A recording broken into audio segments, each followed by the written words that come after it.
Welcome Tamil stocks friends. August 12 செவ்வாய்க்கிழமை இந்த வீடியோவில் முக்கியமான மார்க்கெட் அப்டேட் பார்க்கலாம். சென்செக்ஸ் 746 புள்ளி அதிகரித்து 80,604 க்ளோஸ் ஆகிருக்கு.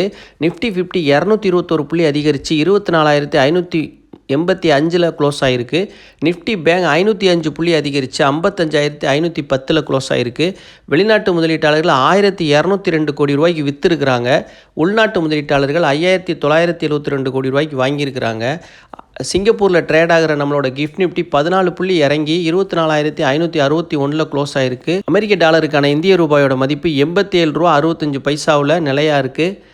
அப்புறம் கோல்டு 1,409 புள்ளி இறங்கியிருக்கு. சரியான இறக்கம் 1.5% இறங்கியிருக்கு.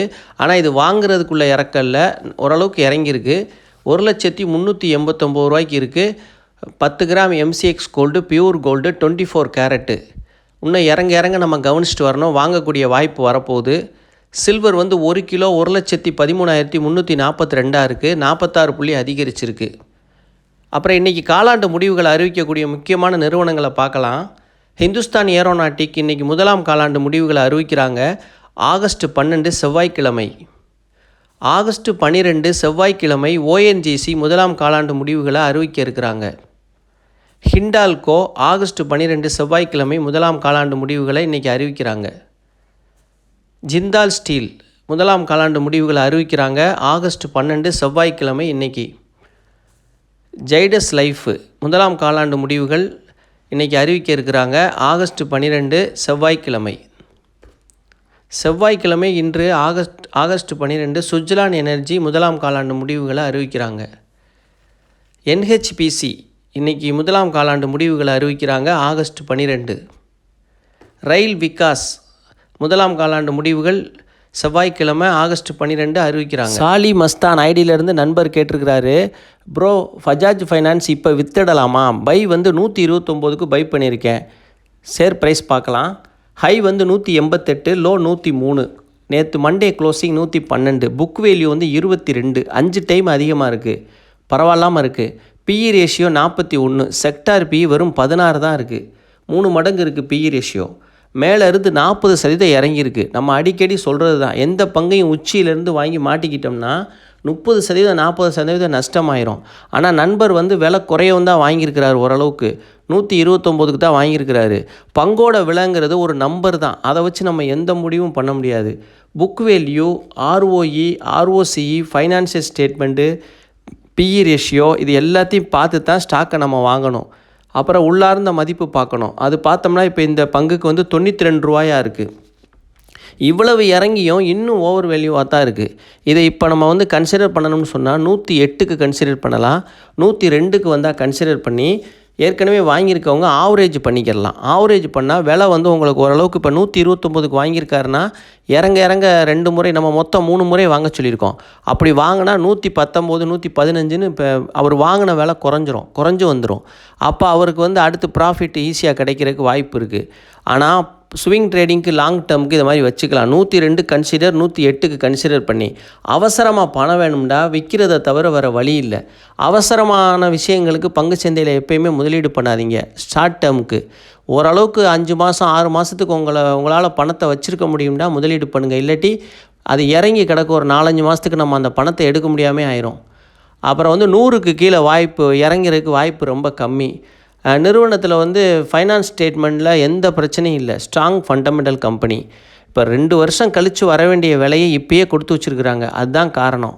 மேற்கூறிய முடிவுகளில் உங்களுக்கு எது சிறந்ததுங்கிறத நீங்களே யோசித்து முடிவு எடுத்துக்கோங்க. நிறுவனம் நல்லா தான் இருக்குது. நம்ம வாங்கியிருக்க விலை தான் கூட. ஆனால் இதை ஹோல்டு பண்ணி லாங் டேர்முக்கு வச்சுக்கலாம். ஸ்விங் ட்ரேடிங்க்கும் ஏறவும் கொடுத்துட்டு வெளியே வரலாம். அவசரப்பட்டு நஷ்டத்தில் விற்க வேண்டிய அவசியம் இல்லை. இறங்க இன்னும் 2 முறை வாங்கிக்கலாம். வாங்கி ஆவரேஜ் பண்ணிக்கலாம். ரொம்ப நன்றி. கலர் அப்படிங்கிற ஐடியிலேருந்து நண்பர் சப்ஸ்கிரைபர் கேட்டிருக்கிறாரு, 250 ரூபாய் மதிப்புள்ள பங்குகளை சொல்லுங்கள், அதுக்கு கீழே உள்ள பங்குகளை ஸ்விங் ட்ரேடிங்காகன்னு கேட்டிருக்கிறாரு. அப்புறம் நண்பரே, நம்ம ஸ்டாக் ரெக்கமெண்ட்லாம் பண்ணக்கூடாது. நான் வாங்கினா எந்த நிறுவனங்களை வாங்குவோன்னா அதை நான் சொல்கிறேன். அதை நீங்கள் உங்களை சொந்த யோசனையை பண்ணி உங்கள் சொந்த முடிவை எடுத்துக்கிட்டிங்கன்னா சிறப்பாக இருக்கும். முதல்ல ITC நீங்கள் கேட்ட விலையை விட இது கூடத்தான் இருந்தாலும் வாய்ப்புள்ள நிறுவனங்கள் பார்ப்போம். ITC ஸ்விங் ட்ரேடிங்க்கு லாங் டேர்முக்கு ரெண்டுக்குமே வச்சுக்கலாம். 411க்கு கன்சிடர் பண்ணலாம், 402க்கு போனால் கன்சிடர் பண்ணலாம். என்ன ஒரே ஒரு கண்டிஷன்னா 398க்கு கீழே போச்சுன்னா வெளியே வந்துடணும் ஸ்டாப் லாஸ் போட்டு. அதுதான் இதில் ஒரு ரொம்ப கவனமாக இருக்கணும். 438 வெளியே வந்துடணும் ஸ்விங் ட்ரேடிங்க்கு. அதாவது கன்சிடர் 402க்கு கன்சிடர் பண்ணலாம், 411க்கு கன்சிடர் பண்ணலாம், 438க்கு வெளியே வந்துடலாம் ஸ்விங் ட்ரேடிங்னு சொன்னால். அதே இது ஸ்டாப் லாஸ் வந்து 398க்கு கீழே போனால் ஸ்டாப் லாஸ் போட்டு வெளியே வந்துடணும். அது கொஞ்சம் கவனமாக இருந்துக்கோங்க. 8% ப்ராஃபிட் கிடைக்கிறதுக்கு வாய்ப்பு இருக்குது. பஜாஜ் ஹவுசிங் வந்து 102 கன்சிடர் பண்ணலாம், 108க்கு கன்சிடர் பண்ணலாம், 121க்கு வெளியேறிடணும். அது நான் வாங்கியிருந்தால் அதை தான் செய்வேன். கர்நாடகா பேங்க் இப்போ நான் வந்து கன்சிடர் பண்ணுற விலை வந்து 167க்கு கன்சிடர் பண்ணுவேன், 188க்கு வெளியே வந்துடுவேன். நான் இப்போ கன்சிடர் பண்ணுற முடிவில் தான் இருக்கேன். ஆனால் அது இன்னும் 167க்கு வரல. ரிசல்ட் வருது, இப்போ பார்ப்போம். நாளைக்குன்னு நினைக்கிறேன் ரிசல்ட். இன்றைக்கி ரிசல்ட்டுன்னு நினைக்கிறேன். பார்த்துக்கிட்டு நம்ம முடிவு பண்ணுவோம். நண்பர்களே, வோடாஃபோன் ஐடியா ஸ்விங் ட்ரேடிங் வாய்ப்பு வந்திருக்கு. 6:30க்கு கன்சிடர் பண்ணலாம், 5:80க்கு கன்சிடர் பண்ணலாம். இப்போ 6:60 இருக்குது. 6:90க்கு வெளியே வந்துடலாம் ஸ்விங் ட்ரேடிங்காக இருந்தால். 6:30 கன்சிடர், 5:80 கன்சிடர் பண்ணலாம். ஏற்கனவே நம்ம ஒரு முறை கன்சிடர் பண்ணி லாபம் எடுத்திருப்பீங்கன்னு நான் நம்புகிறேன். நம்ம கன்சிடர் பண்ண லெவல் சொன்ன லெவலுக்கும் வெளியேற லெவலும் கரெக்டாக வந்துச்சு. நீங்கள் அதை வாங்கியிருந்தீங்கன்னா நிச்சயமாக லாபம் கிடச்சிருக்கோம். இது 2வது முறை நமக்கு வாய்ப்பு கிடைக்கிது, பயன்படுத்திக்கங்க. சப்ஸ்கிரைபர் மிஸ்டர் மகேஸ்வரன் 3 ஸ்டாக் கேட்டிருக்காரு, இப்போ பை பண்ணலாமான்னு. இவர் சண்டே தான் அந்த கொஸ்டினை கேட்டார். இவருக்கு ஏன் நம்ம இப்போ ஆன்சர் பண்ணுறோம்னா, இவர் ஏற்கனவே கடந்த 2 வாரத்துக்கு முன்னாடி 3 கொஸ்டின் கேட்டிருந்தார். அதுக்கு நம்ம பதில் சொல்லலை. அதுக்காக இதை நம்ம இப்போ பதில் சொல்கிறோம். ஏன்டா அடுத்த சண்டே வரைக்கும் வெயிட் பண்ண முடியாது. அதுக்காக அப்பப்போ உள்ளதை இப்போ சொல்லிவிட்டு அப்புறம் சேர்ந்துக்கிற அதிகமான கொஸ்டின் வந்தால் சண்டேயில் சொல்லலாம். ஃபஸ்ட்டு அவர் கேட்டுக்கிறது அலம்பிக் ஃபார்மாவோட ஹை 1303, லோ 725, க்ளோசிங் 949 க்ளோஸ் ஆகிருக்கு. பிஇ ரேஷியோ 30, செக்டார் பி வந்து 38 இருக்குது. புக் வேல்யூ 266, 3.56 டைம் அதிகமாக இருக்குது. ஃபைனான்சியல் ஸ்டேட்மெண்ட் பார்த்தோம்னா நிகர லாபம் ஆண்டுக்காண்டு 14% அதிகரித்து 154 கோடியாக இருக்குது. செயல்பாடுகளிலிருந்து கிடைக்கும் வருவாய் ஆண்டுக்காண்டு 10% அதிகரித்து 1710 கோடியாக இருக்குது. இவங்ககிட்ட என்ன இப்போ வீக்னஸ்னால், ஆப்ரேட்டிங் கேஷ் ஃப்ளோ வந்து 3 வருடத்தில் இல்லாத அளவுக்கு குறைஞ்சிருக்கு. 87.95 கோடியாக குறைஞ்சிருக்கு. கடன் வந்து அதிகரிச்சிருக்கு. 0.24 டைம்ஸ் வந்து கடன் அதிகரிச்சிருக்கு 5 வருஷத்தில் இல்லாத அளவுக்கு. இப்போ இதுதான் இவங்களோட பெரிய வீக்னஸ் பாயிண்ட்டாக இருக்குது. மற்றபடி ரிசல்ட் நல்லா இருக்குது. கன்சிடர் பண்ணுற வேலை பார்த்தோம்னா 875க்கு கன்சிடர் பண்ணலாம், 845க்கு கன்சிடர் பண்ணலாம். லாங் டேர்முக்கு இந்த நிறுவனத்தை வச்சுக்கலாம், நல்லா தான் இருக்குது மற்றபடி.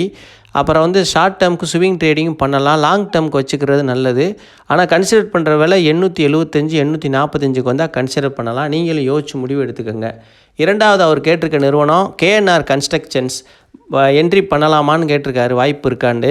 High 368, low 192, closing 210, PE ratio 6, sector PE 31, book value 91, 2.31 time அதிகமாக இருக்குது. ஃபைனான்சியல் ஸ்டேட்மெண்ட் பார்த்தோம்னா Q1 ரிசல்ட்டு. ரெவென்யூ ஆண்டுக்காண்டு 35% விழுந்திருக்கு. நெட் ப்ராஃபிட் வந்து ஆண்டுக்காண்டு 31% விழுந்திருக்கு. EBITDA earning before interest, taxes, depreciation and amortisation 34% விழுந்திருக்கு. இவங்களுக்கு வந்து மொத்த ஆர்டர் புக் ஆனால் வந்து 6963 கோடி இருக்கிறது பெரிய ஒரு நல்ல விஷயமாக பார்க்கப்படுது. அதே சமயத்தில் எல்லாமே ப்ராஃபிட் எல்லாமே விழுந்திருக்கு. கேஎன்ஆர் கன்ஸ்ட்ரக்ஷன் வந்து ரிசல்ட் மோசமாக இருக்குது. லாங் டேர்முக்கு இப்போதைக்கு வேணாம். நிறுவனம் ஏற்கனவே நல்லா இறங்கி தான் இருக்குது. மேலேருந்து 50% இறங்கிருச்சு. 45% லாஸில் தான் இருக்குது. ஸ்விங் ட்ரேடிங் பண்ணலாம். கன்சிடர் பண்ணுறது 205க்கு கன்சிடர் பண்ணலாம், 225க்கு வெளியேறிடலாம். ஸ்விங் ட்ரேடிங் வேண்டாம், இதில் பண்ணலாம். 3வது நிறுவனம் செயில், இரும்பு சம்மந்தப்பட்டது. என்ட்ரி பண்ணலாமான்னு கேட்குறாரு. செயில் வந்து இது 3வது நிறுவனமாக அவர் கேட்டிருக்காரு. High 144, low 99, closing 121, BE ratio 16, sector BE 23 இருக்குது. புக் வேல்யூ 131, ஒரு டைம் தான் இருக்குது. ரொம்ப சீப்பாக தான் இருக்குது கம்பெனியோட விலையெல்லாம். ஆனால் 5 வருஷத்தில் நல்ல ரிட்டர்ன் முடிச்சிருச்சு. நல்ல ரிட்டர்ன் 2 மடங்கு அதிகரிச்சிருக்கு பங்கோட விலை. ஜூலை 25 முதலாம் காலாண்டு முடிவுகளை பார்க்கலாம். குவார்ட்டர் ரிசல்ட் வந்து நிகர லாபம் 40% வந்து குறைஞ்சிருக்கு. குவார்ட்டர் அண்ட் குவார்ட்டர் வருவாய் வந்து 15% குறைஞ்சிருக்கு. எபிட்டா 20% குறைஞ்சிருக்கு. ரிசல்ட் ரொம்ப வீக்காக இருக்குது. லாங் டேர்முக்கு இப்போதைக்கு வேணாம். ஸ்விங் ட்ரேடிங்க்கு வந்து கன்சிடர் பண்ணலாம். 106, 111க்கு வந்தால் கன்சிடர் பண்ணலாம். 111க்கு பண்ணலாம் கன்சிடர், 106க்கு கன்சிடர் பண்ணலாம், 122க்கு வெளியேறிடலாம் ஸ்விங் ட்ரேடிங்காக இருந்தால். இது வந்து நீங்களும் சொந்தமாக யோசிச்சு உங்கள் முடிவை எடுங்க. எல்லாமே விலைகளை வாங்குறதுக்கு முன்னாடி கொஞ்சம் விலைகள்லாம் பார்த்து வாங்குங்க. அதிகமான விலையில் உள்ளே போயிடாதீங்க. அதுக்கப்புறம் இந்த என்எஸ்டிஎல்லை பற்றி ஒரு சின்ன விஷயம். என்எஸ்டிஎல்லில் போய் இப்போ 1400 1300 எல்லாம் போய் மாட்டிக்கிறாதீங்க. அது நல்ல நிறுவனம் தான், அதை வந்து நம்ம குறை சொல்லலை. நிறுவனத்தை பற்றி எந்த குறையும் இல்லை. நீங்கள் வந்து இப்போ போய் மாட்டிக்கிட்டிங்கன்னா உங்களுக்கு உங்கள் பணம் 1 வருஷத்துக்கு வீணாக உள்ளே கிடக்கும். அதனால் கொஞ்சம் பெரிய இன்வெஸ்டரோட நீங்கள் போட்டி போடாதீங்க. அவங்க பெரிய அமௌண்ட்டுக்கு வாங்கி அந்த பங்கை ஏற்றி விட்டுக்கிட்டே போகிறாங்க. அப்போ அது வந்து ஏறிக்கிட்டே போகும்போது அவங்க போட்ட பெரிய அமௌண்ட்டை எடுத்துருவாங்க வெளியில். அப்போ உங்கள் பணம்லாம் அதில் வந்து ஒரு தூசி மாதிரி போயிடும். தமிழ் ஸ்டாக் சேனலுக்கு ஆதரவளித்த அனைவருக்கும் மிக்க மிக்க நன்றி.